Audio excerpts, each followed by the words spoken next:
I veliki pozdrav svima i dobrodošli u novi klip. Danas ljudi moji objasnit ću vam kako ubaciti alert box i kako ubaciti donacije na ekranu. Dosta vas je pisalo komentare kako ubaciti te donacije, kako dodati alert box u Streamlabs ili OBS, tako da ljudi saznaćete u ovom klipu. A vi kao inače bacite like, bacite sub, uključite zvono da ne propustite neki zabavan sadržaj. Sada idemo na tutorial. Ok, prvo otvorite sajt Streamlabs i preuzmete Streamlabs, instalirate ga na vaš PC i možemo nastaviti dalje. Kada instalirate Streamlabs vidjet ćete ovako ovaj prozor i zatim ćete pricnuti na ovaj ovdje plusić. Zatim privremeno zatvarate Streamlabs i vraćate se na stranicu gdje smo počeli. Otvorite novi tab, upišete Google i upišete Streamlabs login.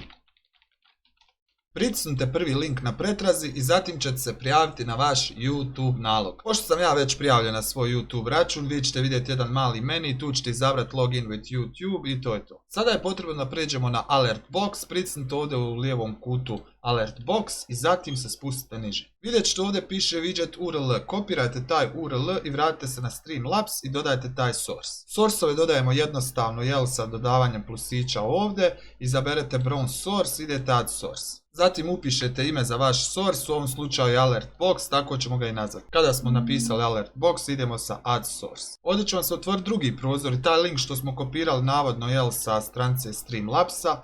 Vraćamo se opet u Streamlabs i ovdje gdje piše URL, tu pastujemo naš link sa stranice i idemo dalje. Vidjet ćete ovako ovaj prozor, taj prozor je trenutno providan, a sad ću vam pokazati zašto je providan i zašto treba tako da bude. Znači sad vi možete podesiti vašu veličinu ako hoćete da vam bude alert box preko cijelog ekrana, ali u većini slučajeva streamer i ostali ljudi to smanje na neku medium veličinu i stave negdje na sredinu ekrana. Kada smo to uradili, zaključat ćemo taj source ovdje da ne bi slučajno pomjerili taj source. Vraćamo se na našu stranicu Streamlabsa i tu imamo dosta stvari za vidjeti. Na stranici alert box vidjet ćete ovdje general settings, donation, subscribers, member i tako dalje. To je čitav niz obavještenja koji vi želite da imate. U prvom polju general settings ovdje imate background color. To je ono što sam vam ja rekao da je providno, znači zelena je transparentna boja ili green screen. Naravno, vi možete promijeniti, staviti neku vašu boju, ali najbolje da ostane zelena jer treba da bude providna pozadina i da se lijepo slika vidi. Također ispod imate alert delay, koliko će ta vaša obavještenje da traje, koliko sekundi, čak možete staviti da bude 30 sekundi na vašem ekranu. U ovom slučaju ćemo staviti na nekih 7 sekundi jer je to uobičajeno i spustit ćemo se ispod. Ovdje imate layout, sad možete izabrati kako će da vam bude to obavještenje. Da li želite da prvo bude slika, ispod slike tekst ili da bude nešto umjereno. Ovdje možete izabrati koji vas dizajn interesuje. Mi ćemo izabrati ovaj standardni i spustiti se dole. Ovdje imate još neke stvari, to bi najbolje bilo da ostavite po defaultu i da ne dirate ništa, idete save settings. Kada ste odredili koju ćete fotografiju da imate ili koliko će da vam traje obavještenje, prebacimo se na stranicu donation. Na stranici donation imate dosta toga da podesite po vašoj želji. Ovdje imate da uključite i da isključite znači neke stvari, kao što vidite donation alerts enabled or disabled. Znači da li da uključite ili da isključite. Tako da spustit ćete se ovdje dole. Imate animacije koje vi možete po želji staviti. Da li će to biti fade in ili fade down. Nek ostane fade in i fade out za uvod i izlaz alert boxa. Također imate text animation. Kakav će taj vaš tekst biti? Da li će imati neku animaciju ili ne? Ovdje isto možete izabrati po vašem izboru. Evo stavit ćemo tada, nek bude. I ovdje imate primjer kako to izgleda. Pored toga imate tu da ubacite neku animaciju, fotografiju. Ja sam izabrao za ovu fotografiju. Vi možete promijeniti. Naravno, pricnite ovdje na upload i tu izaberete neku vašu animaciju ili sliku. Ovdje imate po defaultu naravno od Streamlabsa što su oni postavili. Evo mi ćemo uzeti ova, nek bude trenutno i idete select. Pošto smo izabrali novu našu sliku ili animaciju, ovdje imate također i zvuk da dodate. Imamo tu neki moj stari zvuk za donacije. Vi naravno možete opet promijeniti, pricnete ovo ovdje i izaberete neki tu njihov zvuk ili ćete izabrati svoj, uploadovati svoj neki zvuk. Kada ste dodali zvuk, ovdje imate također kao malo prije da izaberete koliko će ta donacija biti sekundi na ekranu. Izabrat ćemo po defaultu, neka bude 7 sekundi. I naravno spustimo se dole i to bi bilo sve što se tiče za donation page. Idemo save i spasimo naše postavke.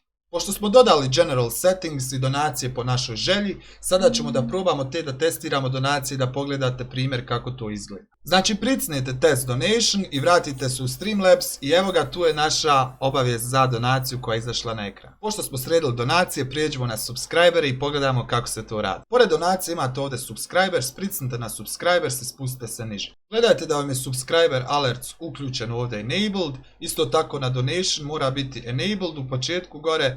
Znači, ako to ljudi ne uključite, neće vam izaći na ekran, logično. Pa logično. U subscriber polju ovdje imate također da izaberete kakav ćete izgled, hoće li prvo biti slika ili će biti tekst. Ostavit ćemo mi po default ove neke animacije kako će ispast slika i tekst. Naravno vi to možete promijeniti po vašoj želji, da li će biti slika ili će biti samo tekst, to možete vi izabrati sami. U message template tu možete izmijeniti, pošto po defaultu vjerovatno će pisati na engleskom, vi možete napisati nešto na našem, kao što sam ja napisao je postao NLO i naravno to je vidno na ekranu. U polju image tu možete izabrati naravno neku vašu sliku ili možete sa sajta Streamlabs preuzeti neki od njihovih.